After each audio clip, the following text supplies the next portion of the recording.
Hi everyone, this is Richard, and this is Richard Legend Board Game Fanatic channel, and we're going to be talking about Lords of the Rings card game from Fantasy Flight.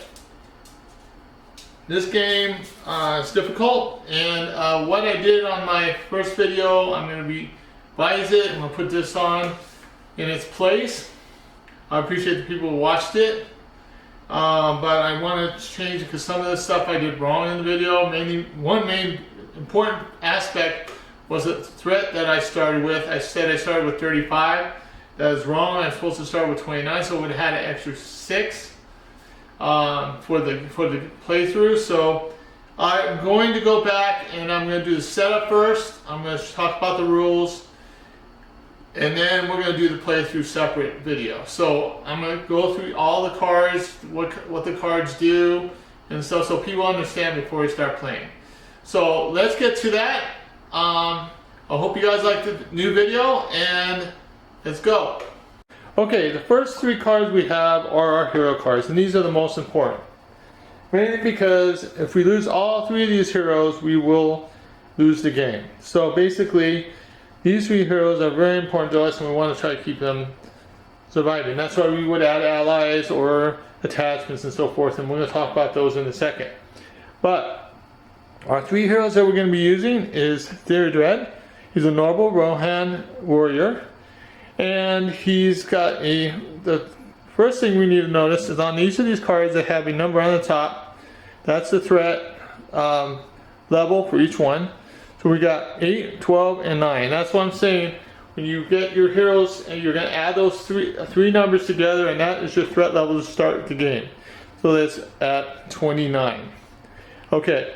The next number that comes up is the willpower number, and this will be coming in effect when we go into the quest phase, because you need to know what the willpower is, because you want to get more willpower than you would have than threat, because we don't want to add threat to our threat counter. We want to keep it at 29. We want to get a lot of progress tokens, and whatever is the minus threat is how many tokens we will be getting to progress our adventure, and that's important to us. So that's basically how it's going to work. Alright, so that's the first number. The second number is our attack level. So for example, Theodred is 2 attack. Of course Aragon's going to have a 3 level, and then Gloin is going to have 2. So this is when we are in our combat phase, and we are attacking the monsters. Now the monster is going to attack first during the combat phase. So basically we're going to be using defense, and that's what the next number is. So Theodred's got 1, Aragon has 2, and Gloin has 1 also. Alright, so this will take one of the damages off Gloin if he gets attacked by a monster. So we want to make sure we have allies out there, because sometimes we're going to have somebody who's going to take the damage. And that's our objective is. Okay, so they have each one of these cards has an ability, and when it says response, that means that's what's going to happen in a specific situation.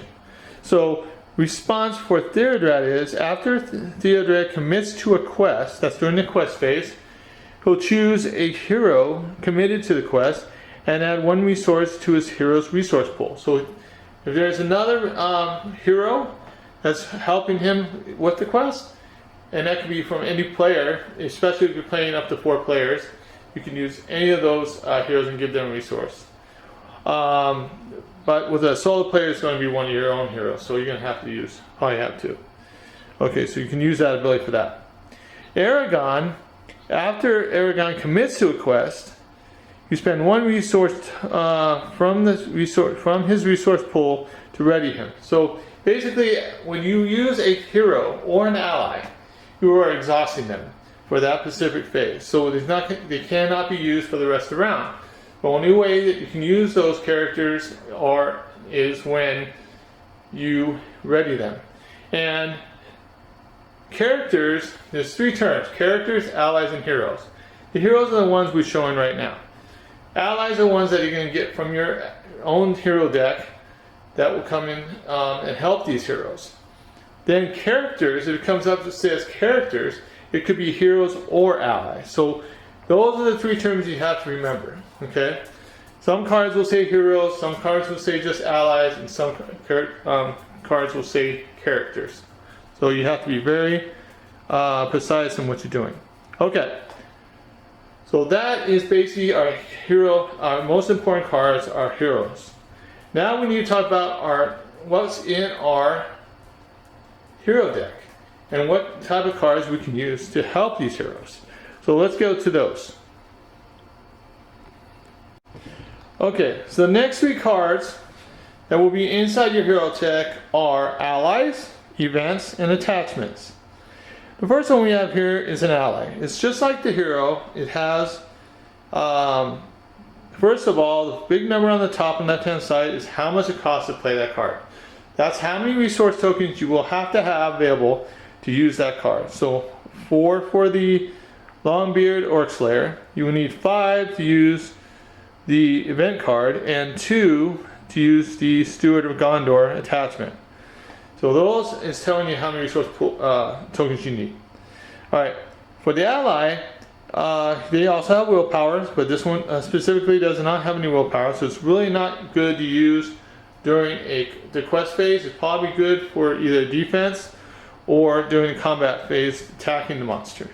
Because it does have a 2 attack, he has a 1 defense. So that's going to help take one of the monster's defense.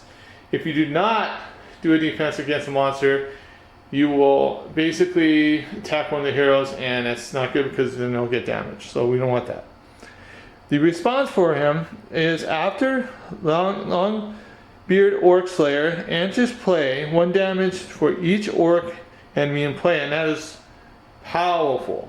Because if you have a lot of orcs involved in there, you can take 1 damage token on each of them without even doing a combat. So that's pretty cool. Alright, events. Now, let me go back to allies real quick. Allies will be put in play during the planning phase. Alright, events can be played anytime during the round. So for example, the Grim Resolve is an action, and it says ready all character cards in play. So basically you can use those. Let's say you did a planning phase, quest phase, you exhaust a few heroes, and you have a lot of monsters to attack. Well, you want to ready all those people, so you can use this card to ready all the characters. That's what I was talking about, cards in play, and get them all ready so you can use all of them to attack and get them out of the picture. So that's a good thing. Or you could ready them to do any type of other action that may come up. Okay, but mostly the combat, because the first thing that comes up is your planning phase where you do the quest. So that is the most important thing for that. That's the first thing that happens. Alright, then you have attachments. Attachments are used to be attached to a hero or an ally. It depends on what the card states. So this one specifically has a title, Gondor. So when you put this on a person, he's got the Gondor trait now. That's the first thing that's going to happen. Action is you can exhaust the Steward of Gondor to add 2 resources to the attached hero resource pool. So let's say, for example, you don't have any resources, you need them for some type of card, you can discard this card and get 2 resources right away. So that's awesome. That is an awesome card. Okay, so those are the 3 type of cards that you'll see in the heroes deck. Now let's talk about the bad deck of the bad stuff that's going to happen, and we'll see what we have there. Alright. Okay, in the bad deck, the exploration deck, the one that you're going to be going doing the scenario, you will have 3 types of cards. You're going to have location, treachery card, and enemy card. Location card are areas that you will be traveling into. Now, the scenario card is always in play, and it has a certain amount of progress tokens that have to be set to it so you can go to the next scenario. Because there's 3 in this thing. There's number 1, number 2, and number 3. So we need to get the progress tokens on that card so we can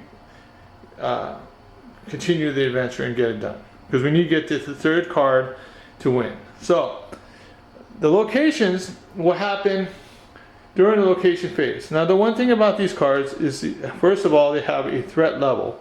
This one, for example, the Great Forest Web, has a 2 threat level. Now every time that you do the quest phase, you're going to draw a card. When you draw a card, you are going to draw one of these cards, and if it's got a threat level, it's going to be added to whatever is not in play, but if it's on the area on top near the expiration deck, all those threat levels will be added. So that when you travel to a location, that threat level will be gone for the next phase. So that's the one reason why you want to travel to certain areas. Now this one has a progress of 2, so you need to get 2 progress tokens on here. Now when you travel, it says each player must exhaust 1 hero they control to travel here. So basically that's the action you will have to do, and every player will have to do it. Alright? So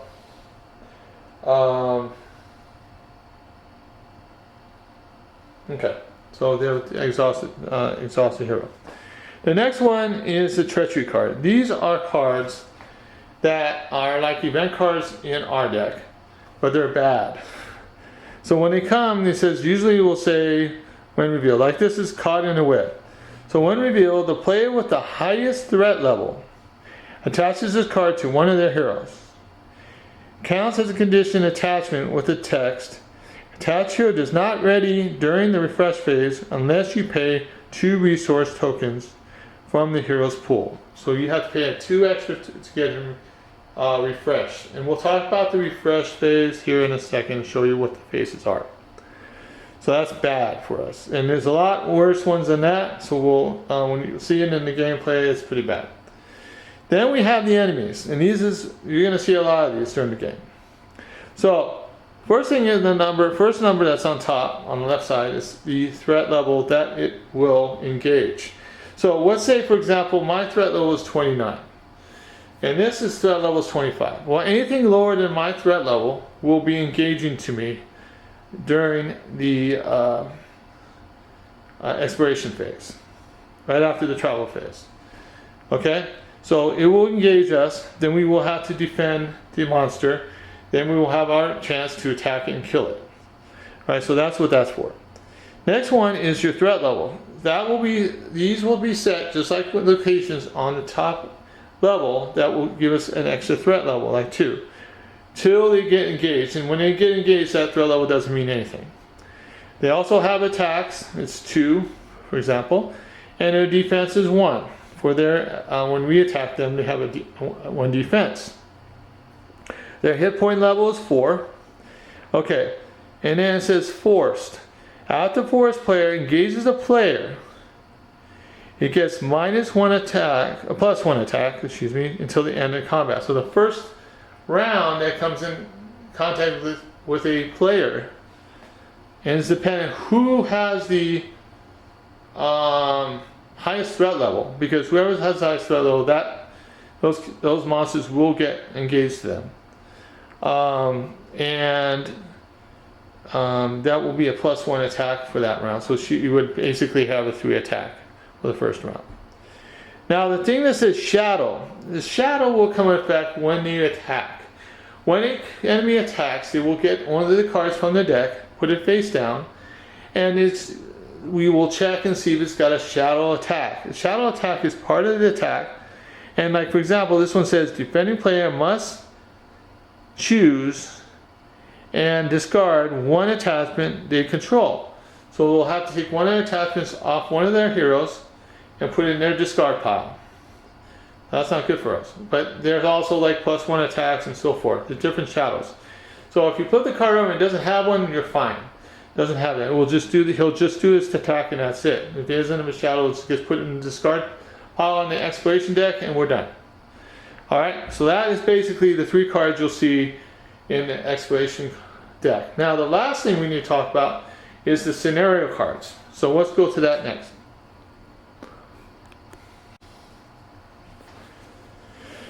Okay, so the scenario cards.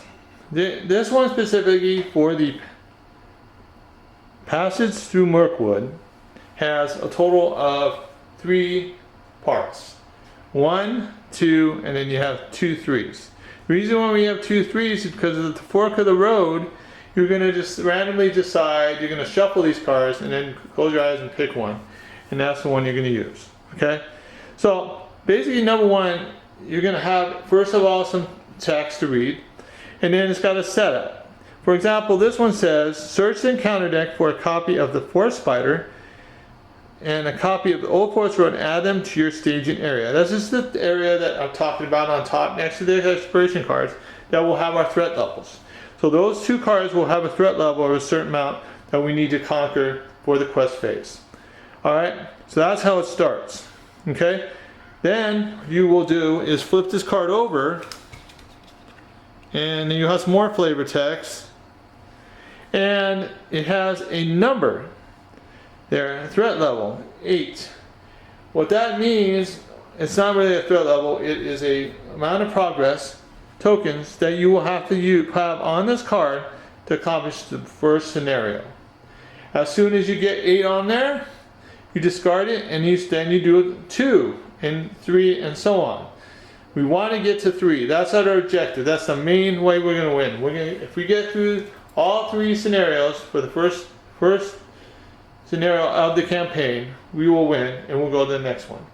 I'll tell you right now that I have not won yet and I'm trying. I almost got pretty close a few weeks ago and I lost by 1 hero died. I had 1 hero left and he died. So I lost. Alright, so those are the scenario cards. Alright, now we need to talk about setup. So setting up, very simple. First thing you're going to do is we're going to set up these cards and we'll get a Forest Spider and a Old Forest Road on there. And we'll set this up and I will show you here how everything gets set up. We'll have it set up and then we'll explain what we do next. Okay, so let's get set it, all the cards up, ready to go. And we'll explain the process of the round. That would be our round explanation. Okay. So this is our setup. We have our exploration deck here, our scenario cards, our Forest Spider, our Forest Road, Old Forest Road here, location. We have our 3 heroes here. We have our threat counter counted to 29 like it's supposed to be because we have 12 plus 8 plus 9, so that's 29. We have our resource tokens here so we can put them here on our characters so we know how many we have. You have our progress tokens that we're going to place onto our locations and also to our scenario card when we get them in the quest phase. And then we have our damage cards, damage tokens that will be used for our heroes, for our allies, and also for the monsters so we can keep track of everything. Okay, so let's go through one round just so you know what's about. Okay, so for the first thing we're going to set up, we already set up everything for the scenario. We have our heroes here. So the next thing we gotta do is pick 6 cards. So we get the first top 6 cards. 1, 2, 3, 4, 5, 6. Alright? Okay, so we get 6 cards. That's the first thing we do. Next thing we gotta do is have to read our stuff on our staging area just to make sure and do also our flavor text. So basically, start out, we would go and read our flavor text for the first part. It says, the nastiest things they saw were the cobwebs. Dark, dense cobwebs with threads externally thick, often stretched from tree to tree or tangled in the lower branches on either side of them. There were none stretched across the path, but whether because some magic kept it clear or for what other reason they could not guess. You are traveling through Mirkwood Forest, carrying an urgent message from King Drandal to Lady Galadriel of Lorien. As you move along the dark trail, the spiders gather around you. So you see a bunch of spiders at that point. That's why we have 4 spiders there. Okay, now the 4 spiders says after this Forest Spider engages the player, it gets +1 attack until the end of the turn. For right now, we don't have to worry about that. But we do have to worry about the threat level. We have 2 threat on that. We also have the Old Forest Road. The response says, after you travel to the Old Forest Road, the first player may choose and ready one character they control. So it's not, we haven't traveled there yet. We haven't done the travel page yet, so we're not going to do that yet. The next thing is we have some text. Bjorn had warned them that the way was now often used by the goblins. This is talking about the Old Forest Road. While the forest road itself, he had heard, was overgrown and disused at the eastern end, and led to impassable marshes where the paths had long been lost. Okay, and this is from The Hobbit. So we got some flavor text. Alright, so basically we have to wait to the travel page to do that response. But that also has one threat level. So right now we have three threat level that we have to worry about. So the first thing that happens is we do our resource phase. So we get resource tokens. So each character, hero, I should say, I should use the right term, gets a resource token. So we get 3 total. Alright? The next thing we do is we get 1 extra card for our deck. Now we have to look at our deck. Before you draw this card, let's see, before I draw that card, you can take a look at your deck and make sure that you have some allies, because if you don't have any allies that you can use, and I do not, I have 1 ally, but it's not too much, you can discard these cards and draw 6 more. So that's what I'm going to do. So I'm going to draw 6 more. I only have 1 good card and it was too expensive. So 2, 3, 4, 5, 6. So I'm going to use these cards. So after you do that, you can't do that anymore. You have to do that. So basically, I go here and I look. So now the next thing we do is a planning phase. So we get to take cards out of our deck and use them. I have 1 ally still. Wow. And I have a 3. You have to pay 3 resource tokens for it. It's the Silverlode Archer, but I will need him for the next phases. So I will pay 3, and we'll place him here. He is a Silverlode Archer. He has 1 willpower. He also has 2 attack, 0 defense, and he's a ranged. That means he could be used for another character's attack, but we don't have any other characters to solo, so it really doesn't matter. And the flavor text for him is, we have been keeping watch on the rivers ever since we saw a great group of orcs going north inwards, Moria, along the skirts of the mountains, many days ago. Header of Lauren, the Fellowship of the Ring. We also have a flavor text for Aragon. It says, I am Aragon, son of Arathorn, and if by life or death I can save you, I will. Theodrad's got something that not all is dark. Take courage, Lord of the Mark. And then Gorin has his beard very long and forked, was white, nearly as white as the snow white cloth of his garments. Alright, so we're there. So the next phase, after we do a planning, we don't have any more resource tokens, we have to go to the quest phase. So we have to pick some heroes to do the quest phase. Right now we only have 4 characters total. So I can use ally, I can use one of these 3 heroes. Well, the thing is, first of all, I'm going to use Theodrad because he has that response for the, and I'm going to probably use this guy because he's got 2 willpower, Aragon. So we're going to do both these guys here.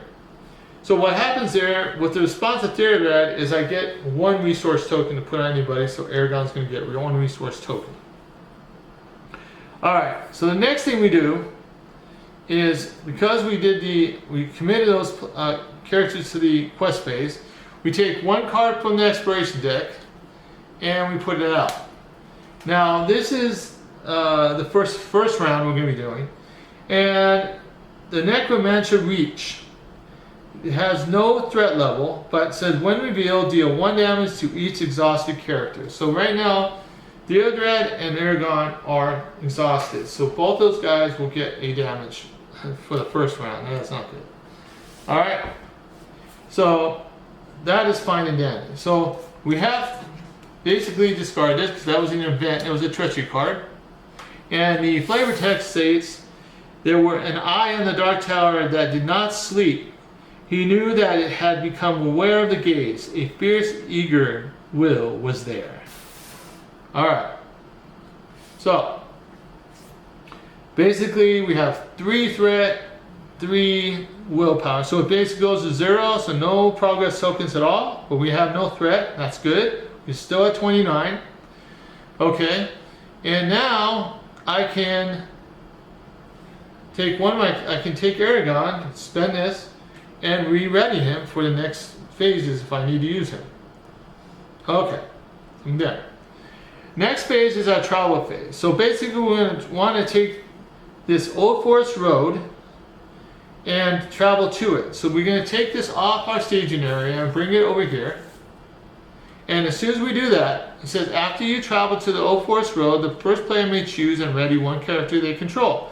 So I can ready their address. So now I have all 4 of my characters ready for battle coming up next. So we come to the combat phase. So basically what's going to happen is I'm going to take my forest spider and bring him on here. So now I have no threat level at all. 0. That's good for me. Alright, oh, and I also, so next round, maybe I can get some progress tokens put in. Alright, so and the next thing I have to do, it says force. After force fighter engages a player, it gets 1 attack until the end of the round. So he's going to attack first. So now he's going to attack a 3. So now I have to decide who I want to defend him. Gloin has 1. He's got a 3 attack. Well, the thing is, I don't want Gloin to get any damage because he's a hero, and we want to keep all my heroes safe. Because I already got damage on Aragon, and I got damage on Theodred. So I'm going to use the Silverlode Archer to defend.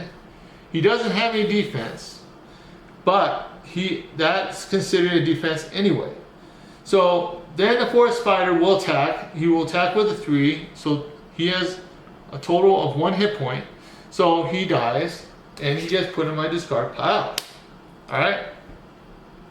Now I get opportunity to attack him. So I'm going to take Gloin, who's got a 2 attack, and I got Aragon, who has a 3 attack. And Spider has a defense of 1. That means that I have 5 minus 1 comes out to 4, and he's got 4 hit points, so he is gone. So I get to discard him and put him in the discard pile. So that spoiled Spider is gone. Alright, so done with combat. So the next thing we do is we go and do our refresh phase. So basically, we refresh all my characters who can be refreshed.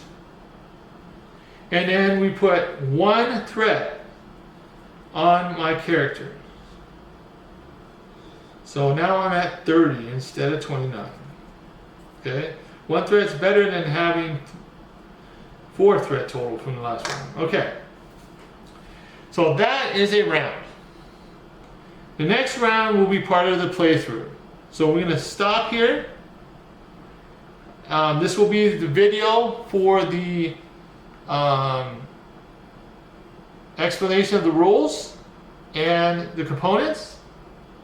And then we'll go into the playthrough video where we're going to try to get through this together. So I hope you liked the video. And we'll see you on the next one for the next episode of the playthrough of Passage Through Mirkwood. Thank you for watching.